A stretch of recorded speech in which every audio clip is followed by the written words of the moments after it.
aula de hoje vai ser sobre população.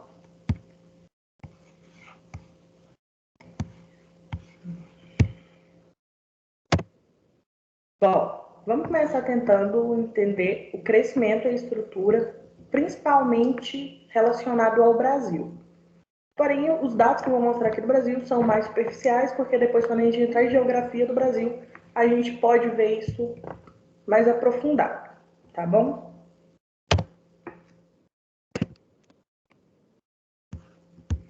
Bom, atualmente, no mundo existem cerca de 7 bilhões de pessoas. Há uma diversidade de idiomas, culturas, tradições, etnias e religiões. A maior parte dessa população está concentrada nessa área da Ásia, essa área que está circulada na imagem.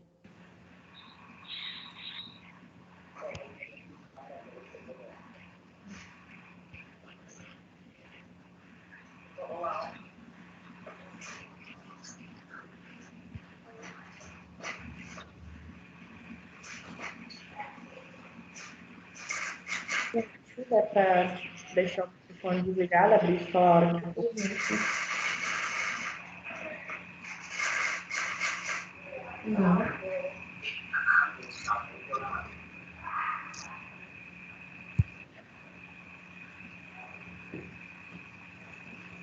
Alguém levantou a mão para perguntar alguma coisa?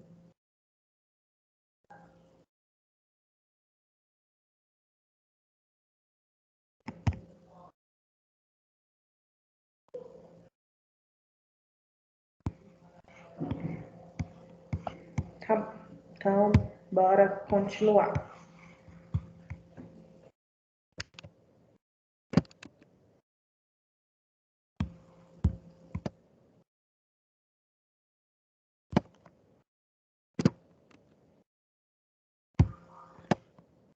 Em relação à distribuição da população.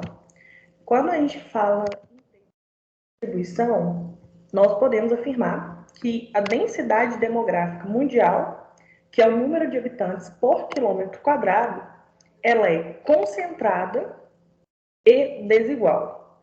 Então, nesse sentido, é importante diferenciar o que é um país populoso de um país povoado. Populoso é um conceito relacionado à população absoluta de um país. Em números absolutos, corresponde a quantos habitantes vivem em determinado lugar. Nesse sentido, quando a população absoluta ela é bastante expressiva, fala-se em país populoso ou cidade populosa. Já povoado é um conceito que expressa a relação entre o número total de habitantes e sua distribuição no território por quilômetro quadrado. Essa relação ela corresponde à divisão da população absoluta de um país pela área desse mesmo território. Então, essa informação ela constitui o dado denominado densidade demográfica, que é a quantidade de habitantes por quilômetro quadrado. Ok? Bom, no Brasil, o país ele possui uma população absoluta de aproximadamente 210 milhões de habitantes e uma área de aproximadamente 8,5 milhões de quilômetros quadrados. Nesse sentido, sua densidade demográfica é em torno de 24,7 habitantes por quilômetro quadrado, que, como eu disse, é o total de habitantes dividido pela área do território. Então, desse modo, pode-se afirmar que o Brasil ele é um país populoso e pouco povoado, porque possui uma elevada população absoluta e uma baixa densidade demográfica. Ok?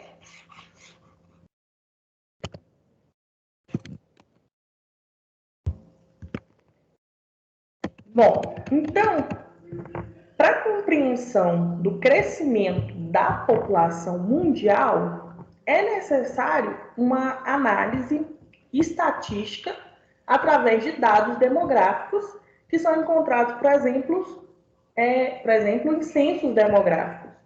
como aqueles que são realizados pelo IBGE, além de fazermos uma análise histórica e geográfica dessas populações.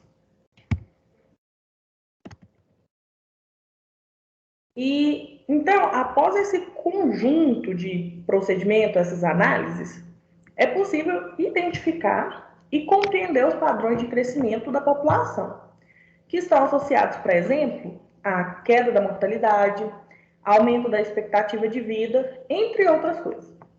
Hoje, o ritmo de crescimento populacional vem diminuindo a cada ano. E esse crescimento é medido através do chamado crescimento vegetativo, que consiste na diferença entre a taxa de natalidade e a taxa de mortalidade, e que geralmente é expresso em porcentagem.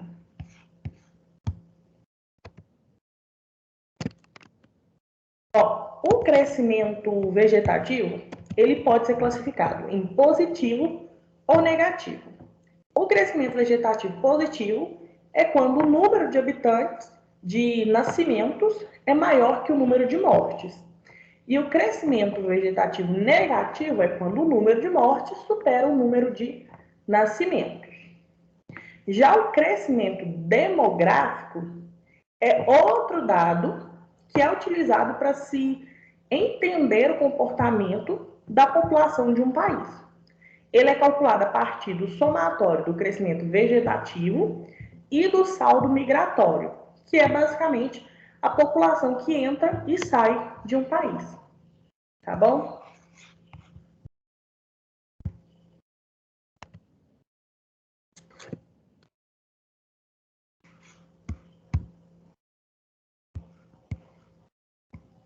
Densidade demográfica é a quantidade de habitantes por quilômetro quadrado.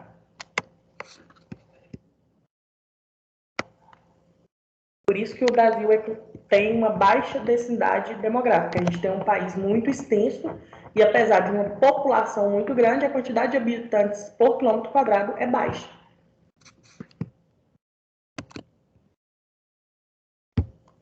Então, bora dar uma analisada neste gráfico aqui, que mostra a taxa média geográfica de crescimento anual da população. E ele mede os dados aqui de mais ou menos 1890 a 2010. Bom, em 1900, o Brasil ele tinha 17,4 milhões de habitantes. Porém, 120 anos depois, e segundo as projeções do IBGE, esse valor ele alcançou 211 milhões de habitantes. O crescimento nesses 120 anos ele foi acelerado, sendo o país o quinto mais populoso do mundo. Esse período de crescimento acelerado ele ocorreu principalmente a partir de 1940 e se estendeu até 1960, com a queda na taxa de mortalidade. Esses dados eles podem ser observados neste gráfico que eu estou mostrando aqui e no que eu vou mostrar à frente. Nesse período aqui, o país ele cresceu a taxas médias de quase 2,9% ao ano. E entre as razões para esse aumento, nós podemos destacar os avanços na medicina e o avanço no saneamento básico.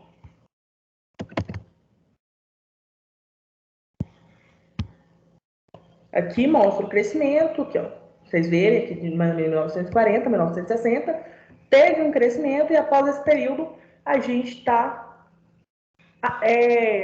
decaindo. Isso quando a gente fala de crescimento anual da população. E aí a gente pode ver aqui nesse outro gráfico que mostra a taxa bruta de mortalidade, que mais ou menos desse mesmo período aqui, de onde teve esse aumento no crescimento e depois começou a cair, teve um abaixamento da taxa de mortalidade. Ela teve aqui uma queda mais abrupta no período de 1950 a 1970 e veio se estabilizando aqui de 70 a 2000, mais ou menos. E quando a gente fala aqui desses dados, por exemplo, a partir do ano de início de 2020 para cá, já houve uma variação muito grande aqui. Então, em gráficos mais recentes, vocês vão ver sempre uma variação bruta, né, onde vai, tipo assim, ter uma variação para subir essa taxa de mortalidade, principalmente por causa do coronavírus, que matou uma grande quantidade de pessoas em um período curto de tempo. E não só no Brasil, mas no mundo todo.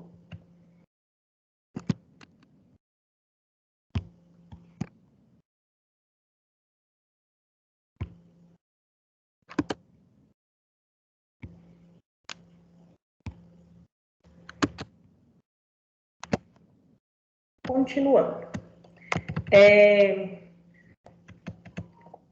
A partir ali da década de 60, quando houve um intenso processo de urbanização, as taxas de crescimento elas começaram a declinar. E aí a urbanização ela iniciou grandes mudanças no modo de vida das mulheres, assim como no custo de vida para se ter um filho. Isso fez com que as taxas de fecundidade e de natalidade começassem a cair também. Que mais ou menos em 2015, essa taxa de crescimento populacional era de apenas 0,83%, que é a taxa de fecundidade desse período, ela alcançou os menores valores registrados, que é o equivalente a 1,7 filhos por mulher. Então, aqui a gente tem dois pontos que influenciaram, que é a urbanização, por causa da urbanização, o modo de vida das mulheres mudaram, muitas começaram a trabalhar também, e o custo de vida para ter um filho, ele aumentou. Então, muitas famílias que antigamente, por exemplo, os nossos avós queriam ter muitos filhos, as famílias já começaram a não desejar tanto ter filhos, ou procurar, tipo, ter menos, vamos falar assim. Sempre buscavam, tipo, geralmente hoje as famílias são compostas por 1 ou 2 filhos, o que, por exemplo, na época da minha avó era tipo, normal ter 10, 15 filhos.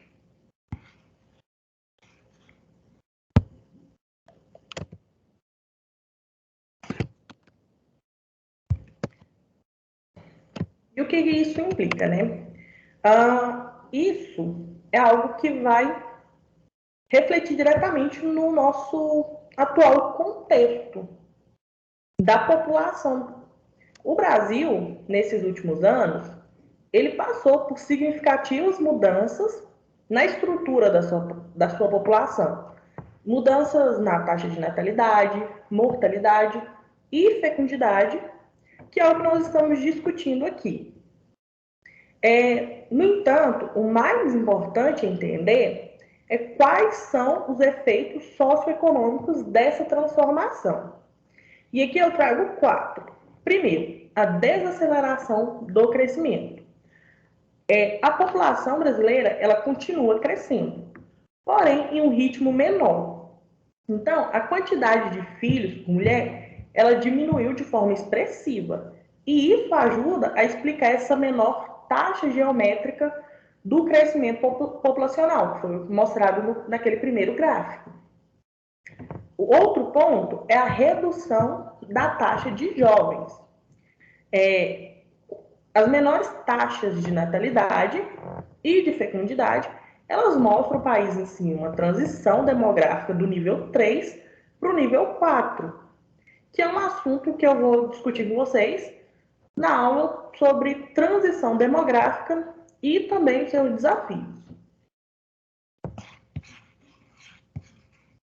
Mas ainda falando aqui sobre essas mudanças, a gente tem aqui a questão do crescimento da expectativa de vida.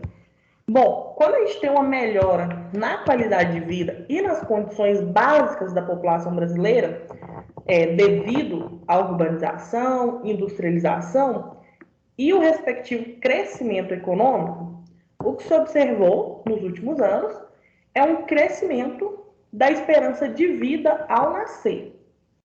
Tal condição revela um processo de envelhecimento da população que irá demandar maiores serviços médicos do setor de geriatria, bem como um melhor planejamento para as aposentadorias, que foi um ponto iniciado pela reforma da Previdência, que foi aprovada em 2020. E a gente ainda tem o bônus demográfico. Todas essas alterações, elas indicam também que o Brasil ele ingressou no período de janela ou bônus demográfico, que é um momento no qual há predomínio de adultos, ou seja, a população economicamente ativa é maior em relação aos idosos e jovens, que a população economicamente inativa. Este é o cenário atual. Porém, se a gente continua nessa transição, seguindo esse padrão, haverá uma inversão, onde a população economicamente inativa vai ser maior que a população economicamente ativa. E aí a gente tem um gráfico invertido. Coisa que a gente também, mais para frente, a gente vai falar e ter alguns exemplos.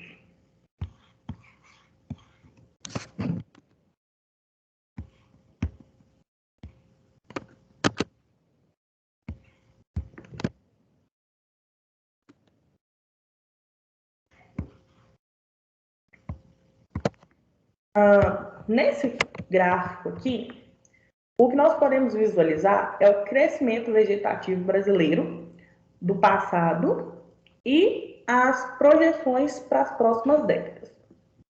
Aqui é possível observar que tudo que foi falado até agora, mas também o momento em que a população ela deixará de crescer, apresentando aí pela primeira vez o crescimento vegetativo negativo, que é o que eu estava falando agora.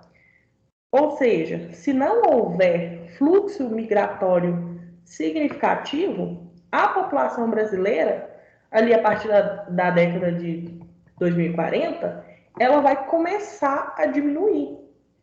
E lembrando que essa é uma projeção e que esses valores podem e irão mudar à medida que os anos passem.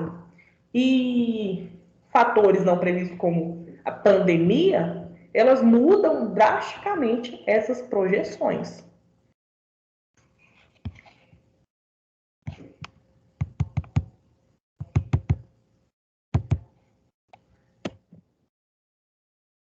Alguém quer comentário, perguntar alguma coisa nessa parte?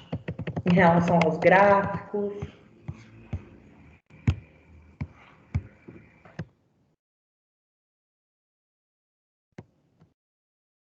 Como que vai funcionar a aposentadoria?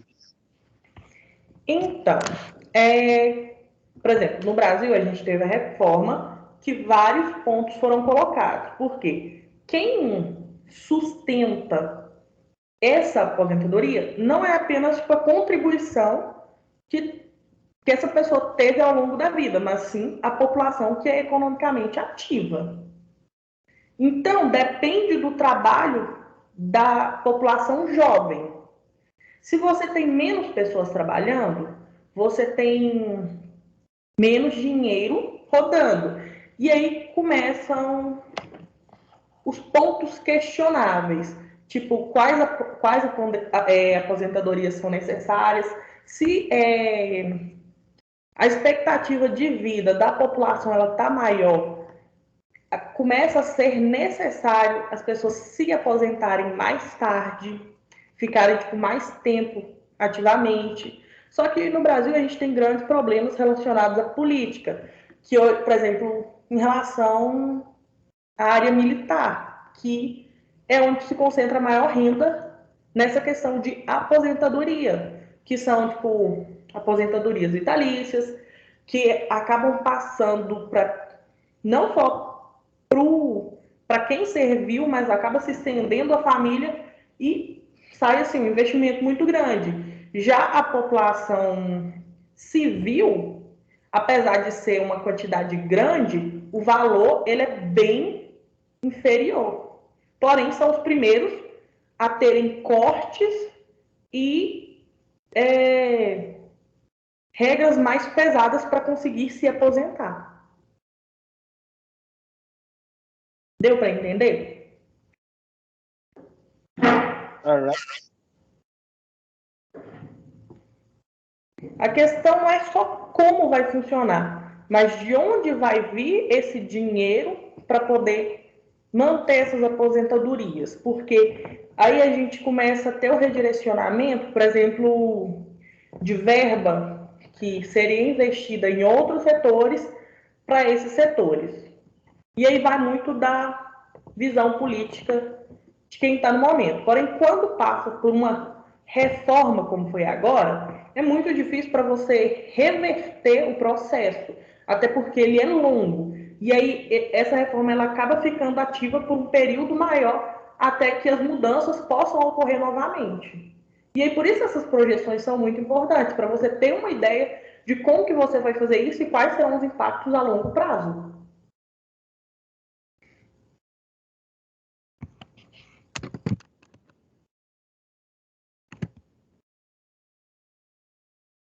Eu vi no Insta que muitas cidades do Brasil a taxa de mortalidade é maior que a de natalidade.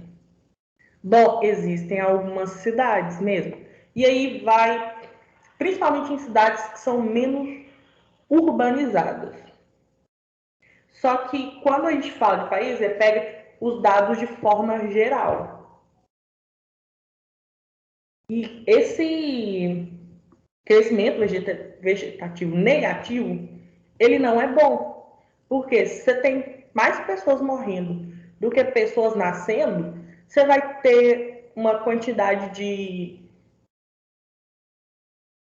crianças ou pessoas muito jovens que ainda não estão economicamente ativa e uma população adulta pequena. E aí acaba que quem sustenta ou que faz a economia girar é a população que está no meio, são os adultos. Então acaba sendo necessário tanto para sustentar a população que é idosa, que já não está economicamente, que está economicamente inativa, e as que estão embaixo, que são as crianças. E aí, por exemplo, nessas cidades, elas acabam dependendo de políticas do governo, até mesmo redirecionamento de verba para poder se manter. Porque somente o que a população daquela região produz não é o suficiente. Entendeu? Professora, Oi. eu fiquei sabendo de uma coisa há um tempo atrás, que na Europa eles têm incentivo para as mulheres terem filhos, para a natalidade não ficar negativa. Sim, existem alguns países, principalmente que nem o fator econômico, ele influencia muito nisso. Então, países que às vezes têm um desenvolvimento maior e têm essa necessidade de aumentar a sua população, tem esses incentivos econômicos. Já, por exemplo, países superpopulosos como China, já é o contrário, já tem a restrição para as pessoas terem filhos, porque já tem uma quantidade, uma densidade demográfica muito alta. Inclusive, acho que é o próximo slide, a China e a Índia, elas concentram, assim, cerca de 60% da população mundial, entendeu? É mais que metade da população do mundo.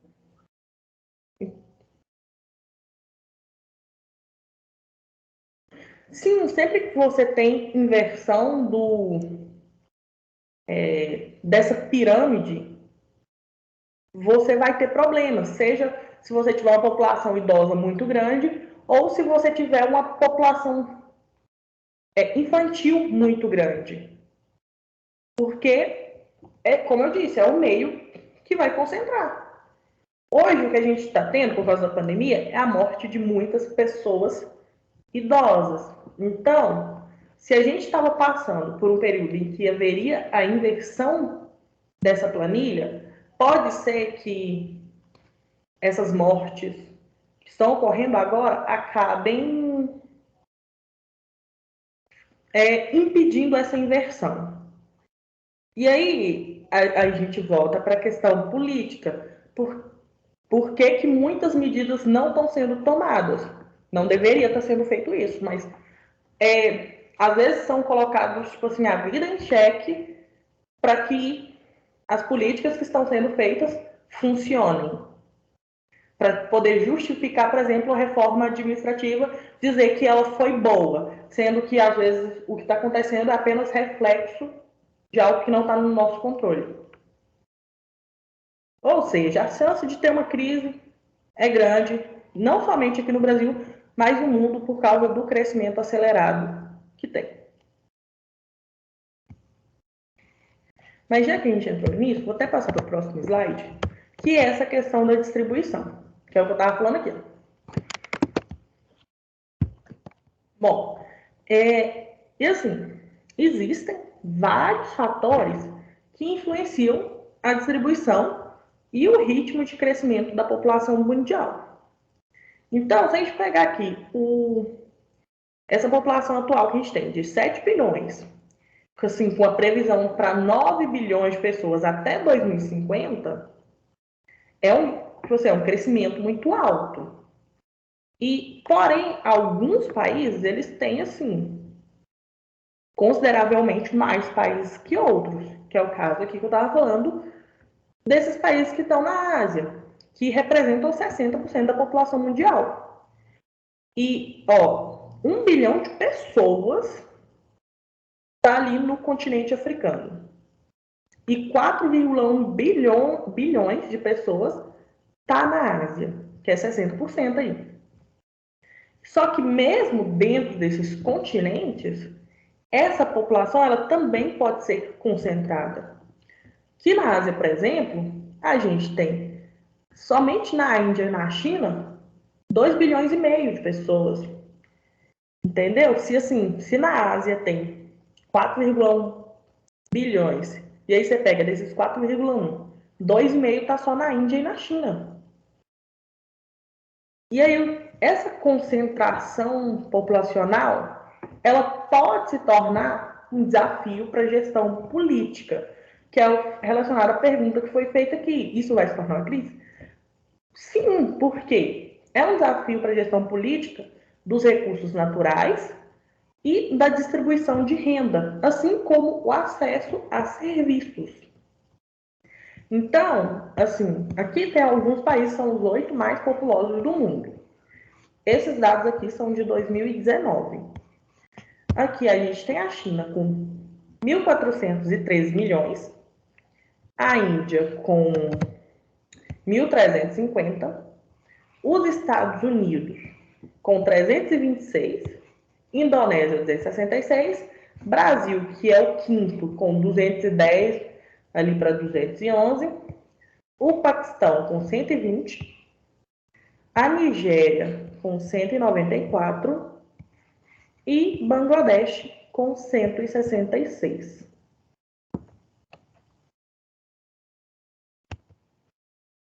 Bom, e aí quais são os fatores que vão influenciar nessa distribuição da população? A gente pode classificar em 2 setores, os fatores físicos e os fatores sociais.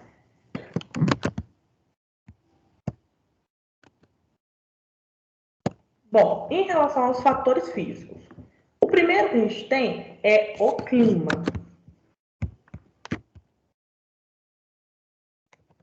E aí, quando a gente está falando aqui de clima, a gente já pode observar, por exemplo, que nos lugares que são desérticos e polares, há uma densidade, não uma densidade, uma quantidade populacional muito, mas muito menor que nas áreas que são tropicais e temperadas, principalmente nas úmidas. Nessas regiões úmidas, tem uma concentração populacional muito maior. Bom, e como que o relevo influencia. As primeiras áreas que foram ocupadas em grande parte do mundo foram as áreas litorâneas. Ao final dessa parte, eu vou mostrar um gráfico para vocês verem essa distribuição da população do Brasil. E vocês vão ver que está basicamente em toda a região litorânea. Enquanto os países do centro e que estão mais ao norte, basicamente não tem quase ninguém, como por exemplo no Acre, na Amazônia. Bom, mas voltando aqui para o relevo. Essa questão de ocupar as áreas litorâneas aconteceu principalmente por causa das grandes navegações marítimas e o processo de colonização. E também temos a questão da exploração das colônias, que deu início às primeiras cidades, que hoje concentram população. E, além disso, era pelo litoral que o comércio era feito, então possibilitava o intercâmbio comercial entre os países. Então, as planícies, elas, assim, de um modo geral, eram mais ocupadas. Só que aqui no Brasil, há uma grande assim, ocupação em planaltos.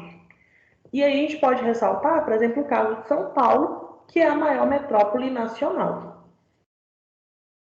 Bom, já o fator solo, é importante lembrar que foi em torno assim, dos rios que teve o início das grandes civilizações humanas, porque, além de ser importante para a sobrevivência o rio, no entorno deles é que está o solo aluvial, que permite agricultura.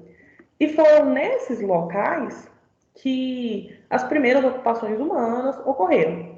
Então, nos dias atuais, os locais que têm solo fértil, eles também são mais valorizados, e isso, mesmo que tenha, assim, grandes avanços ou modernização das técnicas agrícolas, se tem essa necessidade de solos aluviais, que são solos férteis.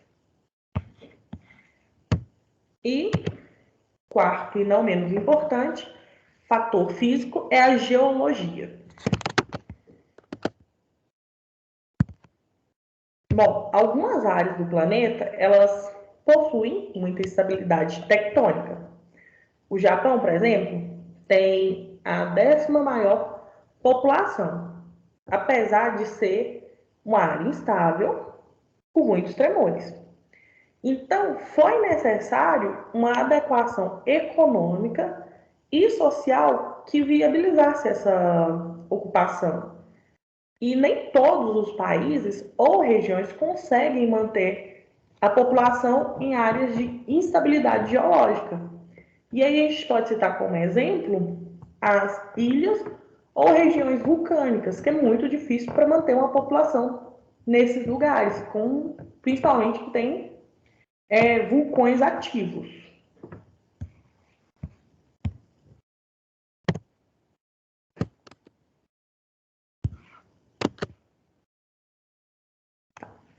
Eu fico parando porque às vezes eu fico voltando aqui no chat para ver se vocês não falaram nada.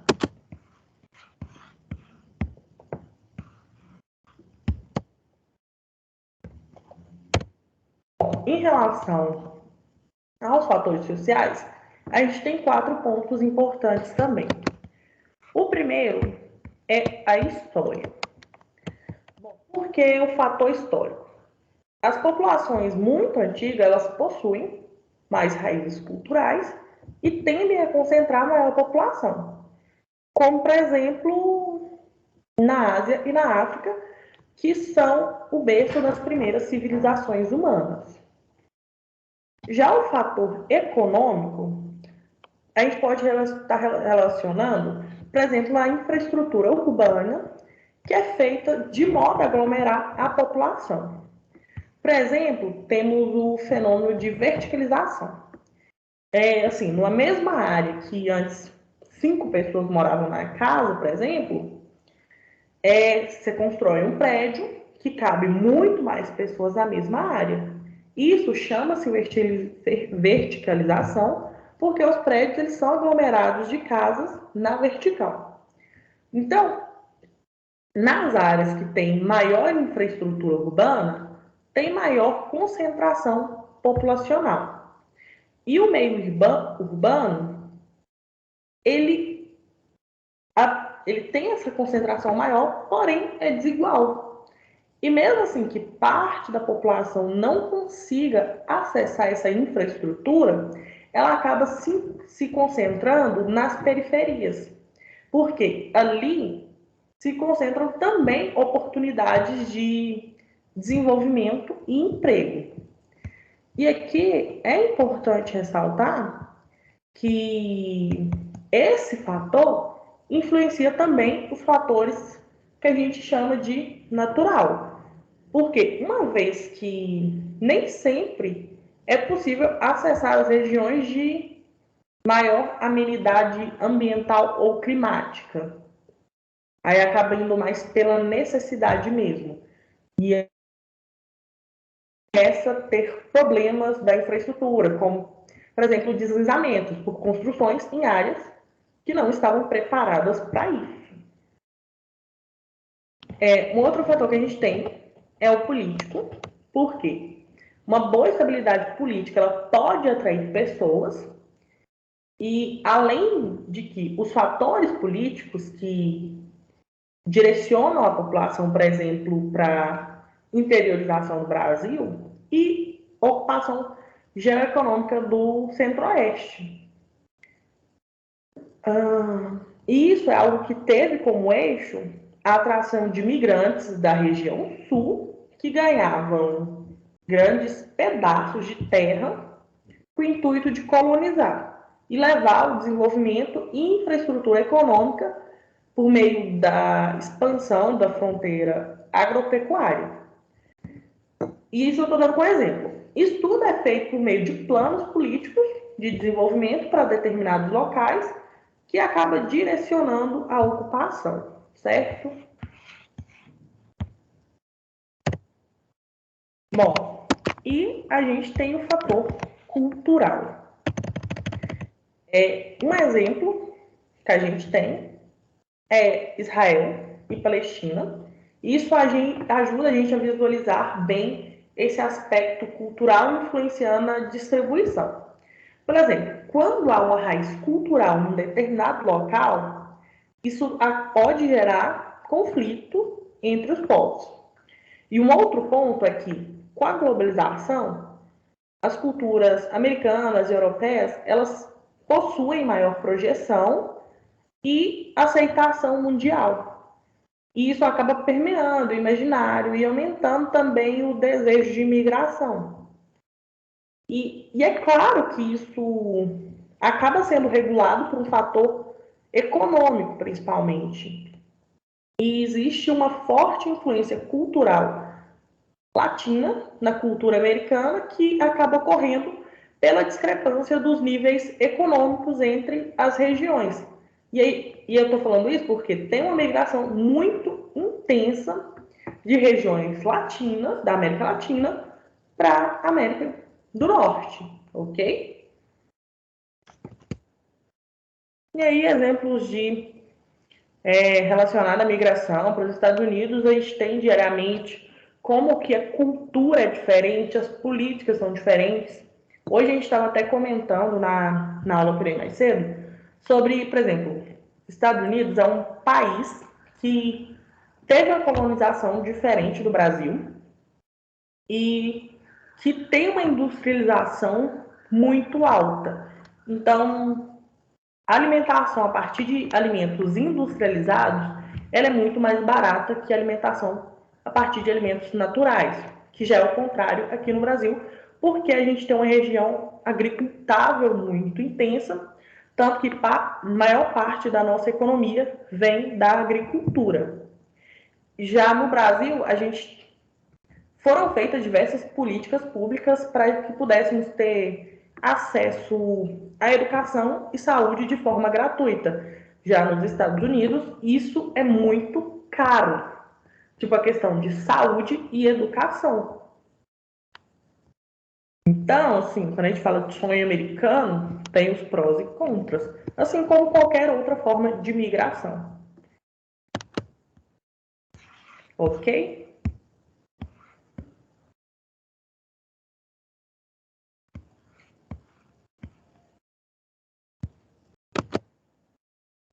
Bom, então, continuando.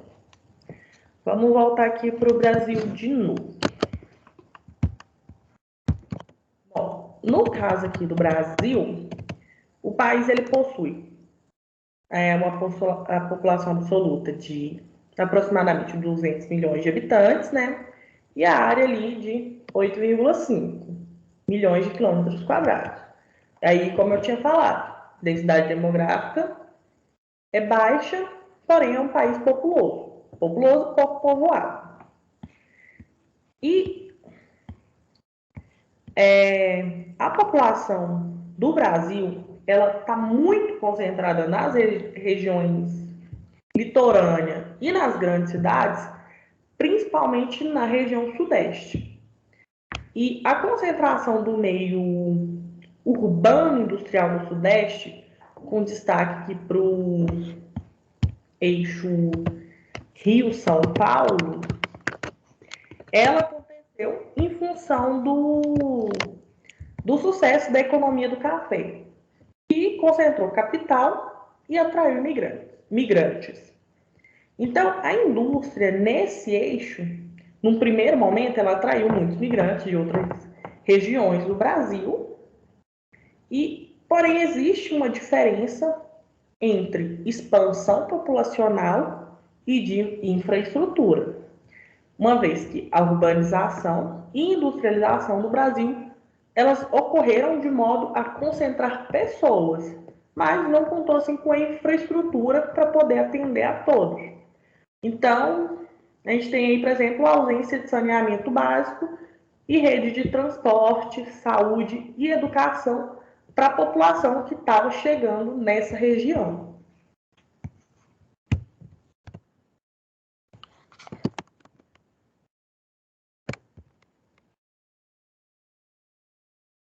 Apesar da concentração urbana industrial no Sudeste, foi com o governo JK, foi nesse período que é possível dizer que houveram outros investimentos industriais em regiões interioranas e periféricas em relação à economia do Sudeste. A interiorização do Brasil, ela contou com o avanço da infraestrutura, de transporte e integração. E é importante entender que, ao redor dos eixos de transporte, é que crescem as aglomerações urbanas.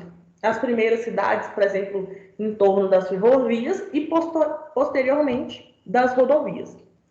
E nas regiões industriais e urbanas, aglomeram pessoas pela expectativa de mão de obra e emprego, além de acesso a serviços e oportunidades. Então, houve aqui a desconcentração industrial do Sudeste e, apesar disso, dentro das regiões, assim, tem níveis de concentração pontual. Não são Professora, todas. Oi. repete essa última parte, eu aqui dou uma travadinha. Bom, eu estava falando sobre os investimentos feitos por JK, que acabou levando avanços na infraestrutura, tanto de transporte e de integração. E aí que a gente tem que entender que essa questão dos eixos de transporte faz com que as aglomerações urbanas surjam ou em torno ali, primeiramente, das rodovias, que era o primeiro o modal de transporte predominante, e depois com a industrialização do Brasil, com os investimentos de JK, passou para as regiões onde havia rodovias. Nessas regiões industriais, tem uma aglomeração de pessoas por causa de uma expectativa de mão de obra e de emprego, e porque nessas regiões as pessoas elas têm mais acesso tanto a serviços e mais oportunidades. Então, quando leva para o interior, constrói essas rodovias, há uma desconcentração industrial do Sudeste. Só que mesmo dentro dessas regiões, a gente tem casos pontuais de concentração da população. Entendeu?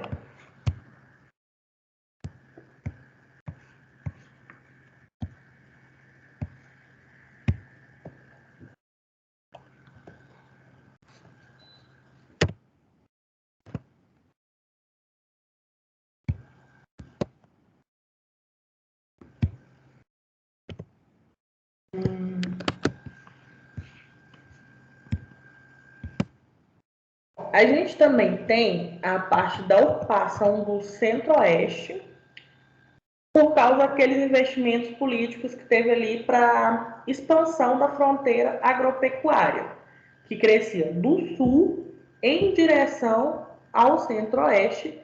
E isso também foi importante e devido à instalação do rodoviarismo, porque aí a gente tem uma maior integração nacional. E sobre essa interiorização, é importante frisar que a ideia de vazio demográfico que é pregado, ela não é de toda verdade.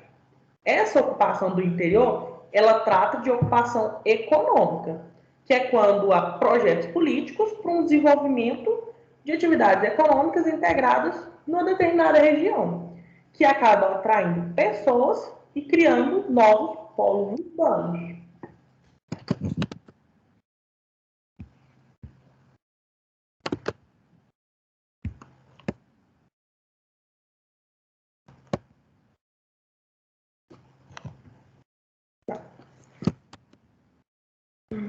Deixa eu ver. Ali a partir dos anos 90, também houve um outro processo histórico que alterou a distribuição da concentração populacional brasileira, que é a desconcentração industrial das grandes metrópoles para cidades pequenas e médias da região. Isso acabou criando novas regiões metropolitanas e inchando as cidades médias.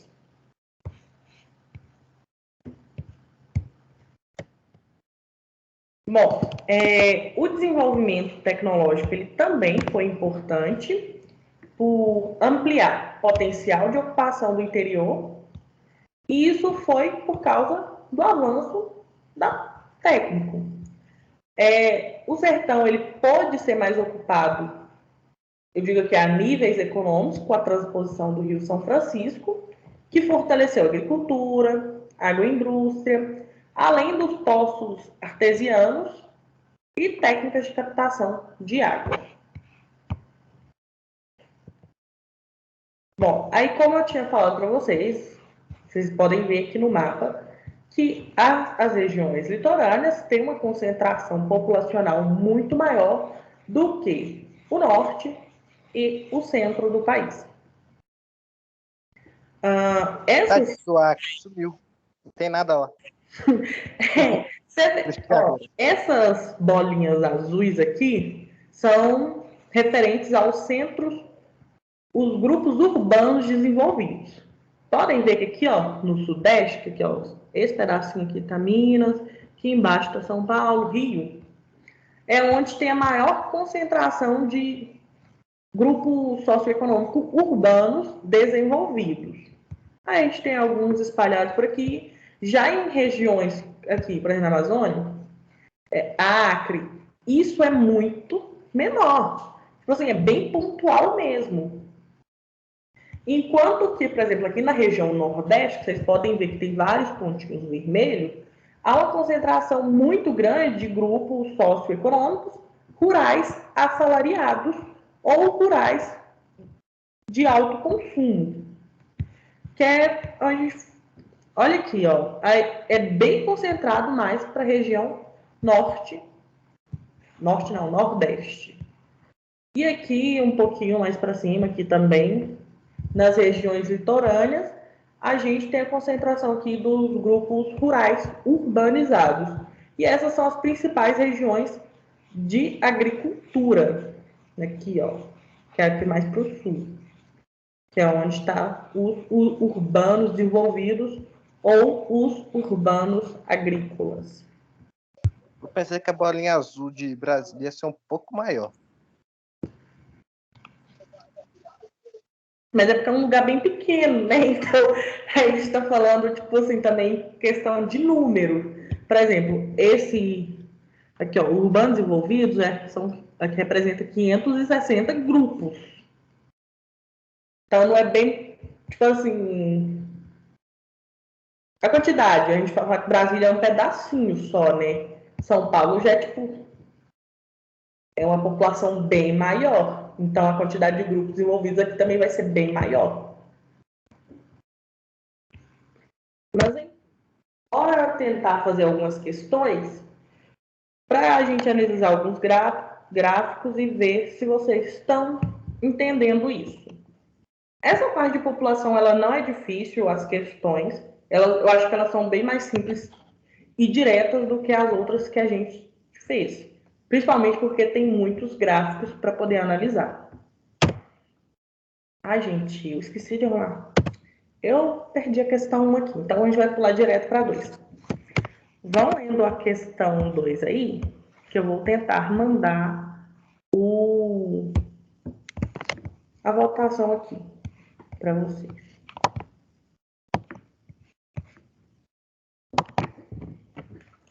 E como o nosso tempo está corrido, hoje eu vou até cronometrar o tempo.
Só esperando carregar, gente. Mas vai.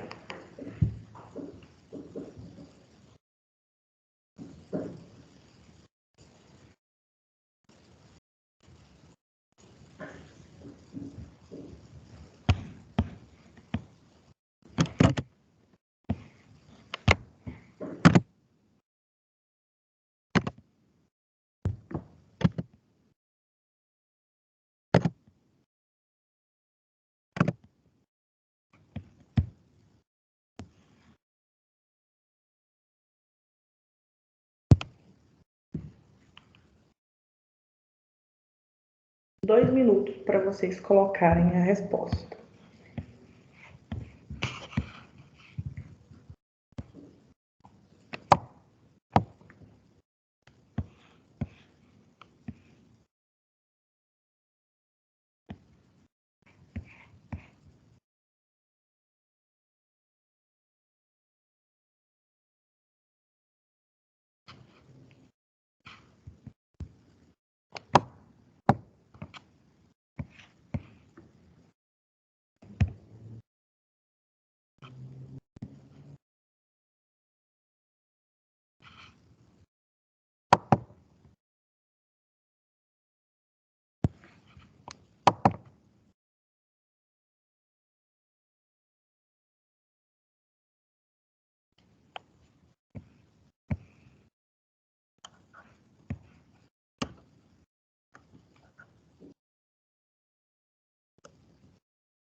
Resposta, letra A. Acho que essa pergunta aqui, essa questão ela é bem clara, porque a gente está falando sobre densidade demográfica e o termo povoado, ele caracteriza a densidade demográfica. E aí, como eu tinha falado, o cálculo é feito através da divisão da população absoluta pela área. Então, pera, gente, fã de densidade demográfica não, desculpa. Sistema previdenciário. Eu estava olhando aqui na questão 1, sistema previdenciário, que é caracterizado pela arrecadação dos valores da população economicamente ativa e é transformado em aposentadoria para a população idosa, que é o que eu estava exemplificando durante a explicação. Então, quando a gente tem redução da taxa de dependência entre o número de idosos e jovens, vai ter um menor número de idosos querendo aposentadoria. Então, redução do déficit de previdência. Vou passar para 3. Eu só vou ficar entrando muito em comentários se vocês começarem a questão. Se tiver todo mundo respondendo certo, eu acredito que é porque vocês entenderam, eu vou só dar a resposta certa e passar para frente, tá? Questão 3. Em cerca de 40 anos, o Brasil passou da iminente ameaça de explosão demográfica para a perspectiva de redução da população. Caso continue nascendo relativamente tão poucas crianças e não haja um processo de imigração internacional que compense a diminuição dos nascimentos, hoje a população brasileira continua crescendo, mas em ritmo cada vez menor. O atual padrão demográfico do Brasil representa como tendência a aceleração do crescimento vegetativo, a progressão do envelhecimento, a estagnação da imigração internacional, o aumento da taxa de mortalidade infantil ou elevação da taxa de fecundidade. Vou enviar a votação e vocês têm 2 minutinhos aí para responder.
Então, bora para a correção. A questão 3, resposta correta é a B, porque no Brasil a gente tem uma queda da taxa de natalidade e o aumento da expectativa de vida.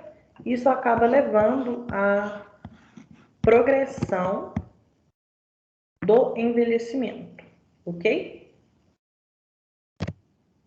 Questão 4. Olhem bem o gráfico.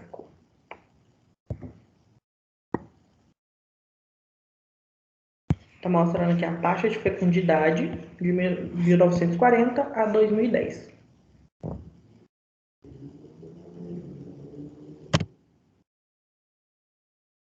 O processo registrado no gráfico gerou a seguinte consequência demográfica. Opção A, decréscimo da população absoluta. Opção B, redução do crescimento vegetativo. Opção C, diminuição da proporção de adultos.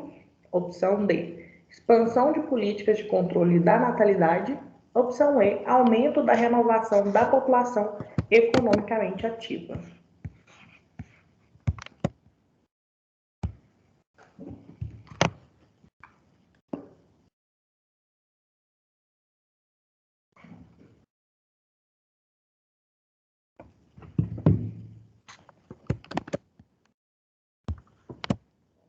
Gráfico rapidinho.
Volta no gráfico, por favor.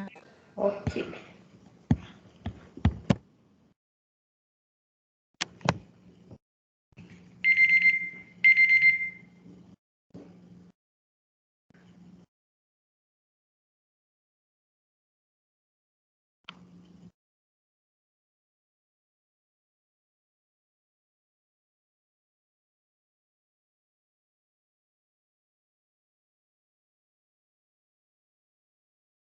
Pode voltar para as questões.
Bom, corrigindo essa questão.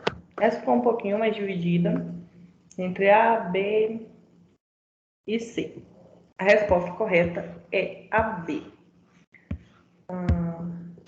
Quando aqui, esse gráfico, ele está mostrando a taxa de fecundidade, que é o número de nascimento de filhos por mulher. Se há uma diminuição na taxa de fecundidade, a gente vai ter uma diminuição também na taxa de natalidade. Se você tem diminuição na taxa de natalidade, você vai ter uma redução do crescimento vegetativo, que é a diferença da taxa de natalidade e a taxa de mortalidade. Então, são corretas B. Ó, crescimento vegetativo é a diferença entre taxa de natalidade e taxa de mortalidade. Se você diminuir a taxa de fecundidade, você vai diminuir a taxa de natalidade. Se diminuir a taxa de natalidade, você reduz o crescimento total também. É o crescimento vegetativo também. Ok? Ok.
Mia, agora não.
Vamos para as perguntas.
Bora para a correção.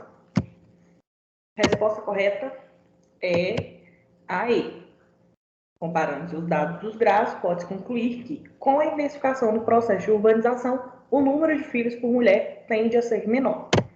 Se vocês observarem aqui no gráfico, ó, de 1940 a 1960, havia uma predominância da população rural.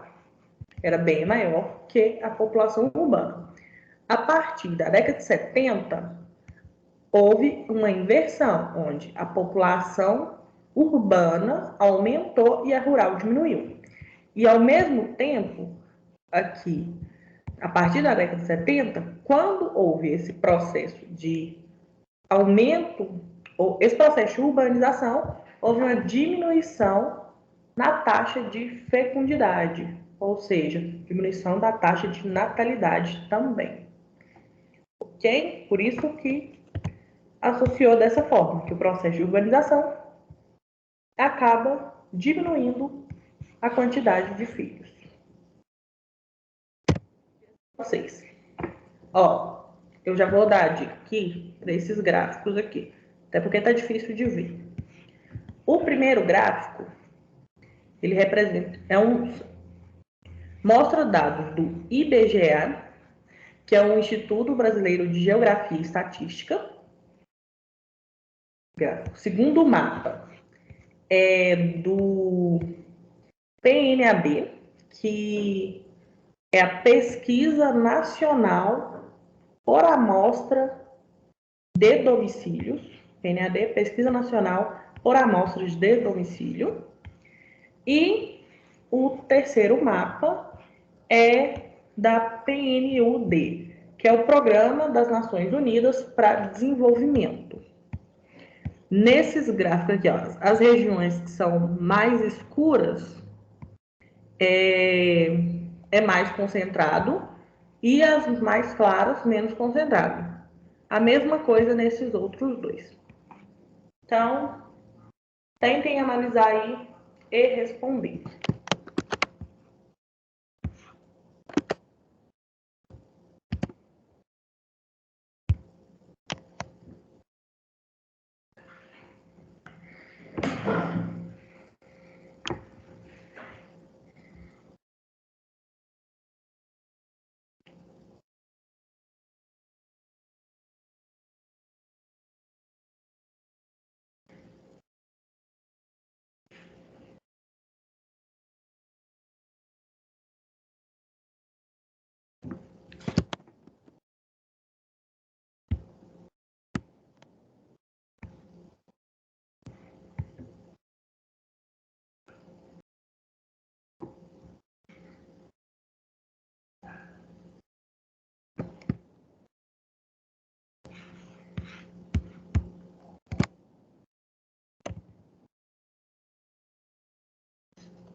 como a aula já está acabando, bora para correção.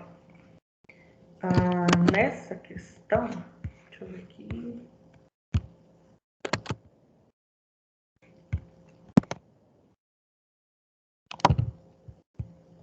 Bom, todo mundo que votou foi na opção A. E tá errado. Não é a opção A. E aí é que entra aqui. E tipo assim, eu não julgo, porque realmente você não tem dados, muitos dados. Por isso que eu falei para vocês o que significava cada uma dessas siglas antes. Então, tipo assim, às vezes em prova é muito difícil você saber isso, porque se você nunca viu uma dessas siglas, você dificilmente vai saber do que esse mapa está se tratando. A única coisa que não é tratado em nenhum desses mapas é mortalidade infantil, que não é nenhuma dessas instituições que faz pesquisa relacionada à mortalidade infantil. Pelo menos não aqui. É basicamente, o que a gente tem certeza aqui é apenas a pesquisa que está sendo feita aqui no 3. Pelo menos é o que eu consigo ver. Porque, o PNUD é o Programa das Nações Unidas para o Desenvolvimento. Então, ele mede, por exemplo, o IDH, que é o Índice de Desenvolvimento Humano. Aí, o segundo aqui é Pesquisa Nacional por Amostra de Domicílios. E aí, isso aqui já é um pouquinho você saber, tipo, porque pode ser trabalho infantil, pode ser alfabetização, pode ser várias coisas que o PNAD faz. E aqui o IBGE, que é relacionado a geografias e estatísticas brasileiras. Mas a questão aqui é que esses gráficos, eles mostram as disparidades entre as regiões do Brasil. Por exemplo, nas regiões Sudeste e Sul, quando a gente está falando aqui do IDH, eles mostram indicadores sociais que são superiores à média nacional. Lembra que eu falei que a parte escura ela é muito mais, é a parte que está tipo, com maior concentração e as mais claras com menor? O IDH dessas regiões aqui é muito maior do que dessa região aqui. Então, a questão, vamos por eliminação. Então, tem certeza que está falando de IDH porque é pesquisa de desenvolvimento? Você já eliminou 3, sobrou A e B. IBGE,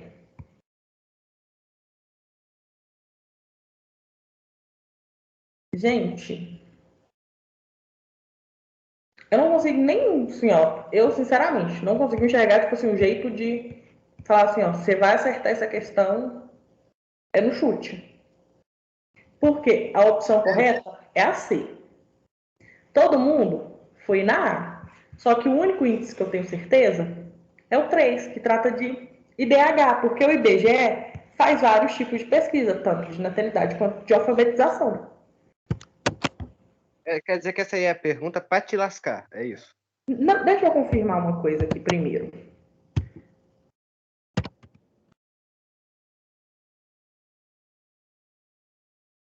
Porque se você não souber o que cada um dessas pesquisas indica, você não vai saber responder. Por exemplo, eu sei o que o PNAD significa.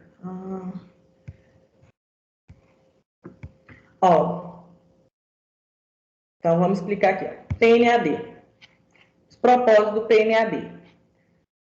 Áreas demográficas, saúde, consumo alimentar, nutrição, condição de habilitação, equipamentos domésticos, educação. Entendeu? Como continua confuso? Porque eu posso estar falando de